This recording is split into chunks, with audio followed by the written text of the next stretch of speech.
Friends, we are very happy to inform you that e-modules are prepared for B.Ed program at Telangana by the School of Education, Osmania University under Pandit Madan Mohan Malaviya National Mission on Teachers and Teaching Scheme MHRD New Delhi. It's indeed our pleasure to share with the teacher educators and the prospective teachers and get maximum benefit out of it. It's a first of its attempt by us. We continue to add many more such lessons to share with you all. Hello, this is Pushpa Reddy. I am working as an assistant professor in education department since 20 years. Now I am going to discuss about types of grammar. Now coming to introduction of grammar. What is grammar? Grammar is the system of a language.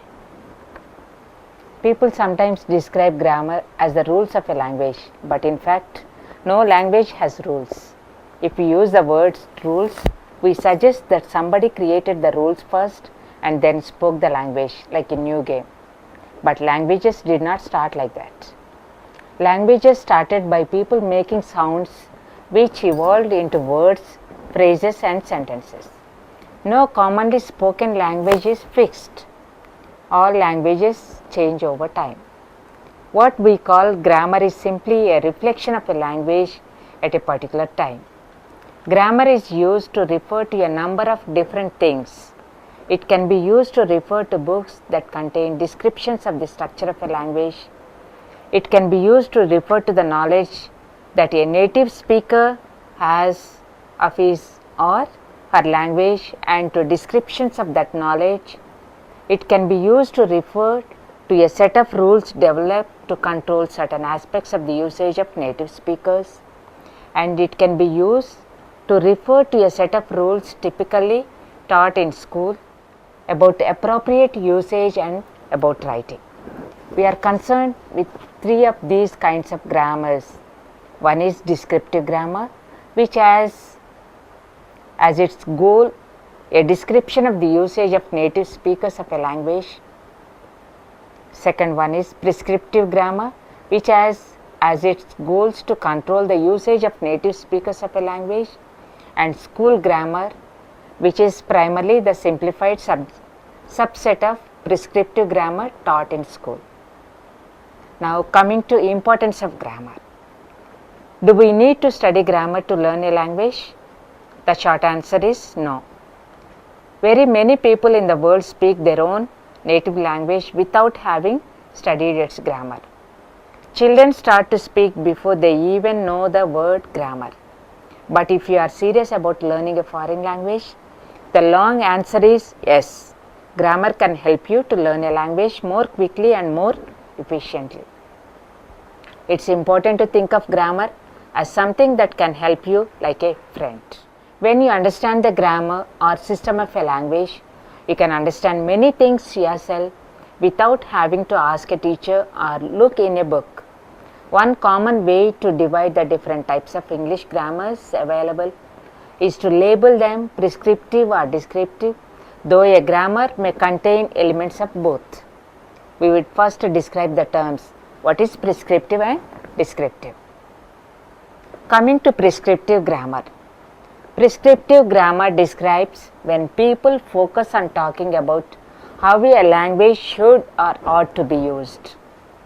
One way to remember this association is to think of going to a doctor's office. When a doctor gives you a prescription for medication, it often includes directions about how you should take your medication as well as what you should not do when taking your medication.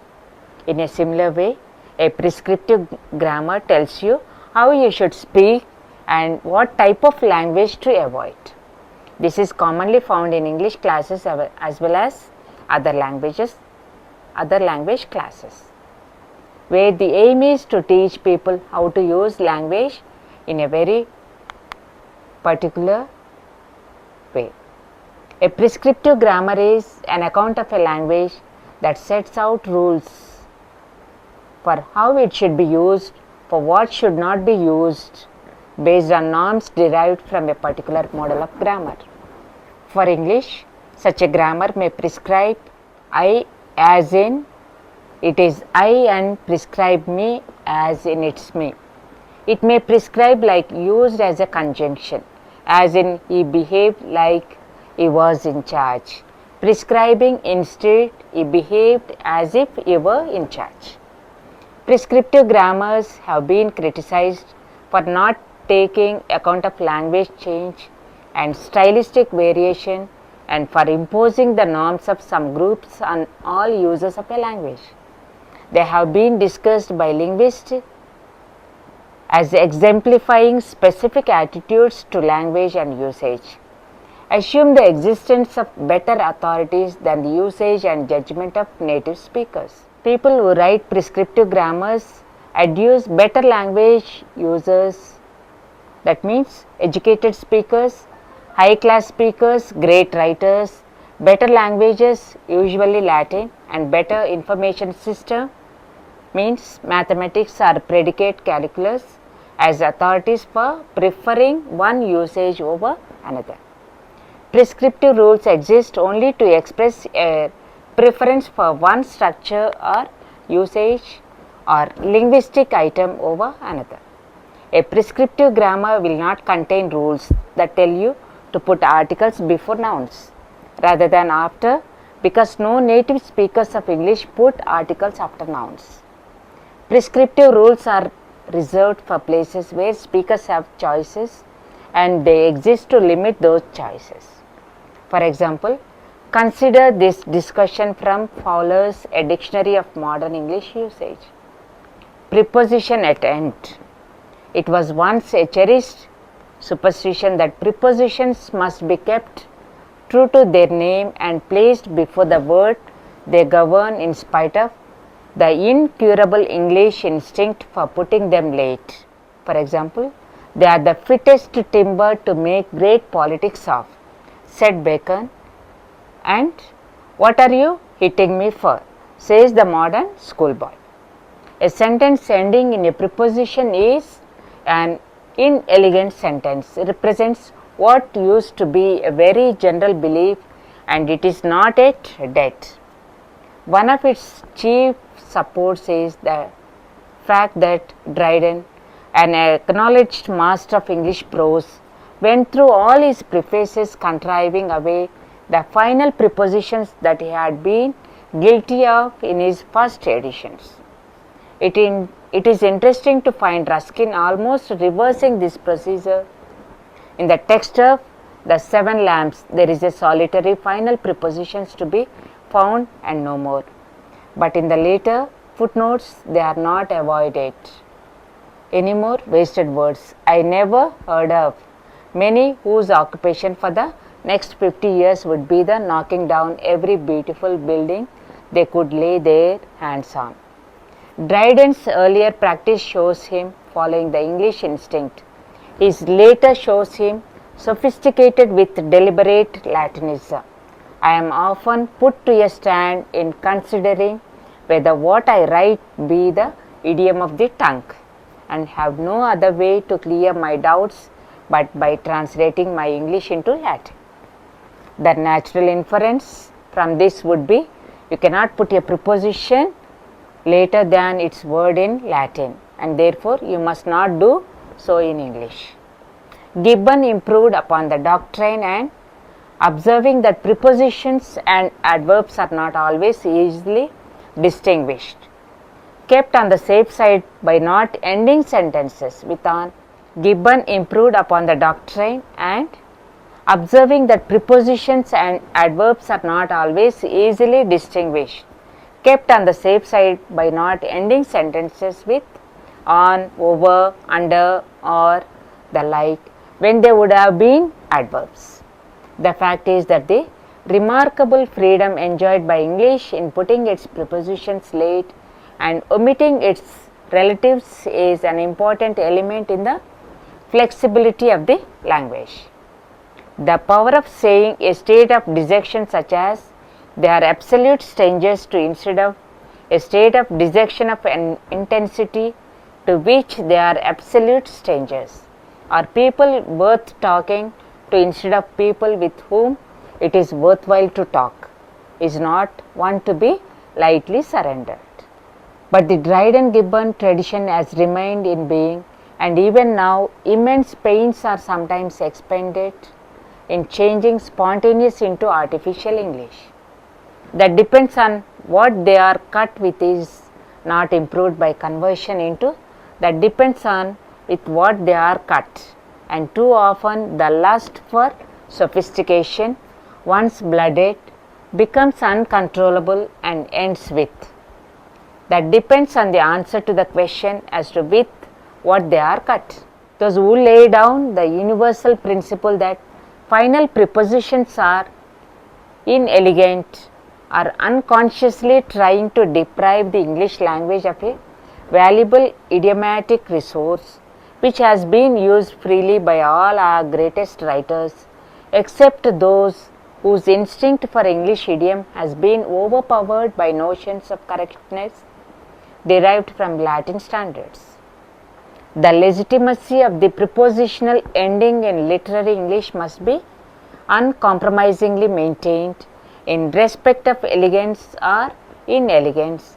Every example must be judged not by any arbitrary rule, but on its own merits according to the impression it makes on the feeling of educated English readers. Notice that Fowler said that Dryden, in revising himself, did not ask what sounds good in English. Instead, he very explicitly changed his writing so it existed as a pseudo translation of Latin. Example, an odd thing to do unless you really believe in the superiority of Latin. Fowler distinguishes between style and grammar much more effectively than most prescriptivists. He is arguing in favor of different usages because of what he perceives their stylistic effect to be. He is not claiming that ending a sentence with a preposition is ungrammatical. He is expressing a stylistic preference. There has been a long tradition in prescriptivism to claim that those things which the prescriptivist dislike are ungrammatical. Split infinitives or verb phrases are somehow wrong. The data suggests that not only do English speakers prefer to split infinitives sometimes they actually must. One of the most important things about the prescriptive grammarians and various stylists is that their rules must sit on top of an adequate descriptive grammar. Why? Descriptive grammar tells us what a preposition or an infinitive is. Nothing in prescriptive grammar defines infinitives. It is descriptive grammar that notes that speakers have choices in certain constructions about where the preposition can appear. The prescriptivist comes in and asserts that only one of the choices is correct, but the existence of the choices and the structure that sits beside them can only be found by competent observation and description of native speakers' usage. Prescriptive rules are a set of social and sometimes more narrowly aesthetic rules about linguistic structure.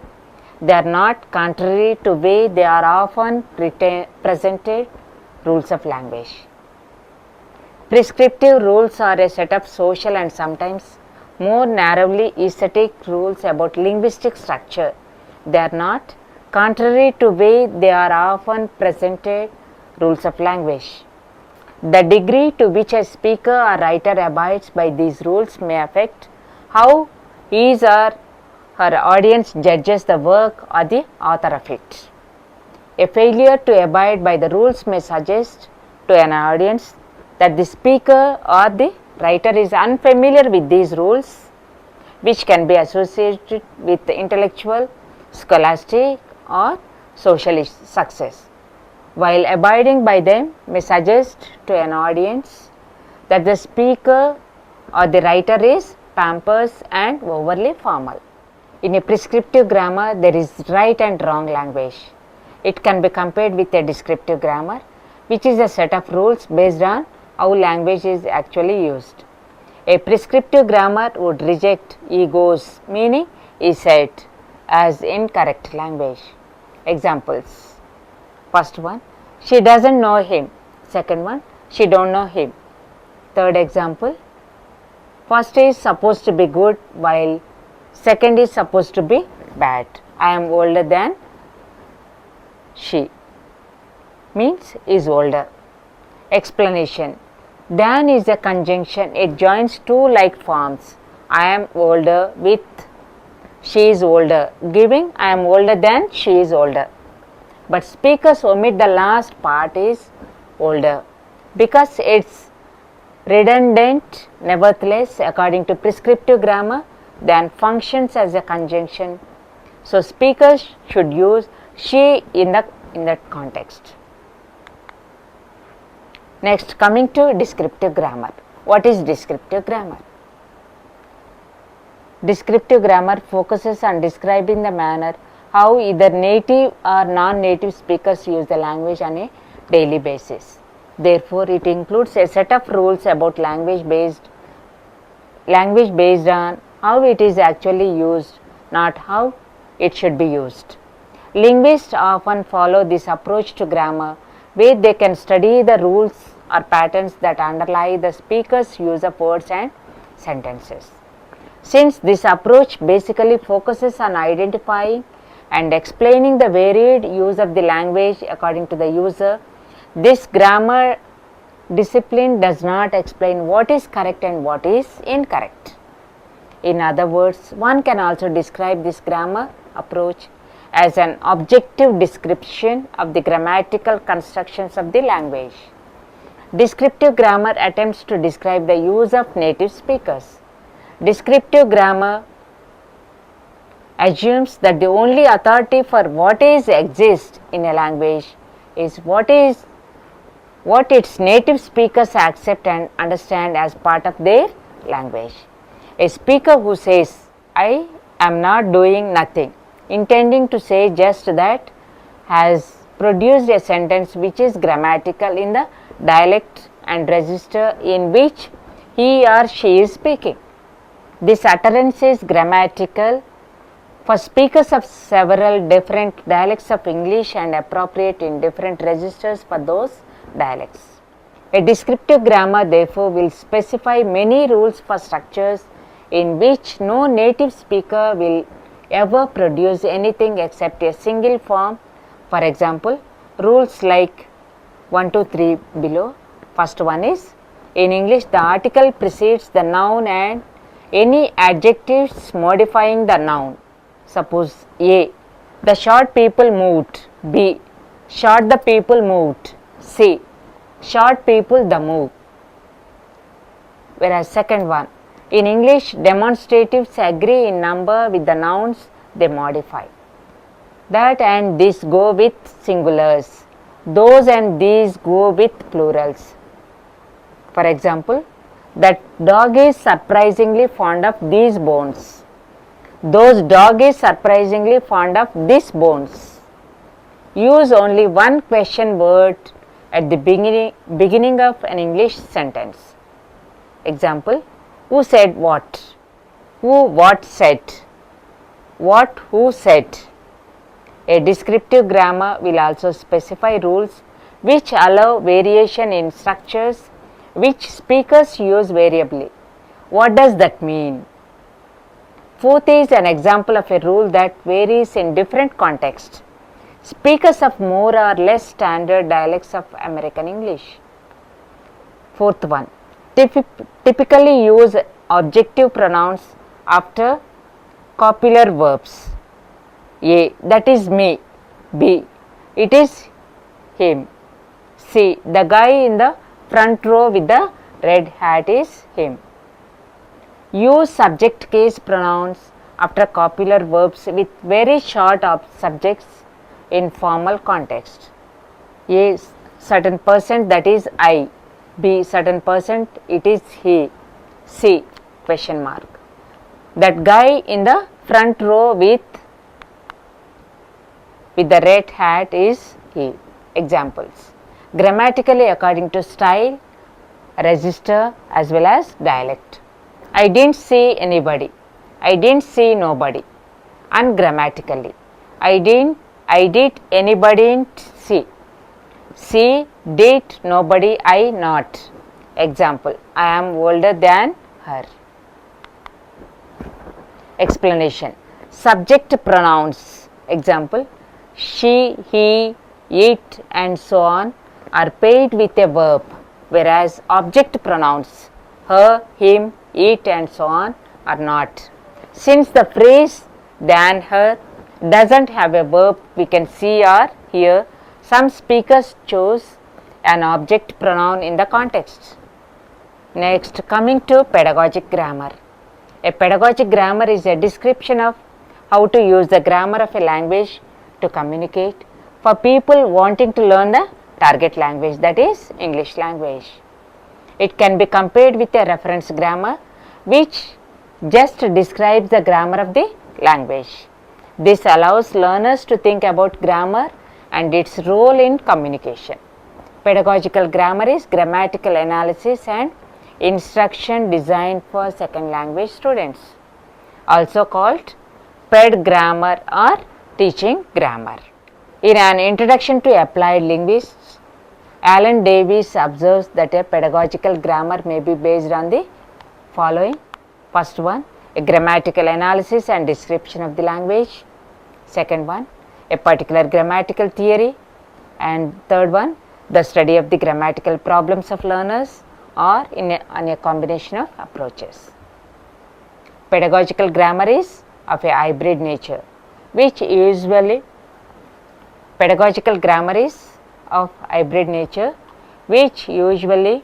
denotes grammatical analysis and instruction designed for the needs of second language students. In its expanded view, it involves decision making processes on behalf of the teacher, which requires careful and time consuming interdisciplinary work. This process is influenced by the teacher's cognition, beliefs, assumptions and attitudes about the teaching of grammar. Then coming to difference between prescriptive and descriptive. Descriptive grammar. A key contrast is to be found between these two approaches. A descriptive grammarian would say that a sentence is grammatical if a native speaker of the language would produce that sentence in speaking. The descriptive grammarian would then try to describe how that sentence is produced through theorizing about the mental processes that lead up to the surface form. A prescriptive grammarian, on the other hand, would say that something is grammatically only if the surface form conforms to a set of rules that the grammarian believes should be followed in order for a certain grammar style is achieved. The main difference between descriptive and prescriptive grammar is that the descriptive grammar describes how the language is used, whereas the prescriptive grammar explains how the language should be used by the speakers. Again, linguistics aims to provide a descriptive grammar of language. In this course, we will use data based on surface forms, that is spoken or produced data, and will try to describe how these surface forms occur through processes in the mental grammar. Then coming to self-assessment. What do you know about descriptive and prescriptive grammar? Classify different types of English grammar and specify which the one that best suits Indian schools. Discuss it. What are the activities can be executed by using different types of English grammar in the classroom? Self-assessment. What do you know about descriptive and prescriptive grammar? Classify different types of English grammar and specify which the one that best suits Indian schools. Discuss it. Then, what are the activities can be executed by using different types of English grammar in the classroom? Thank you.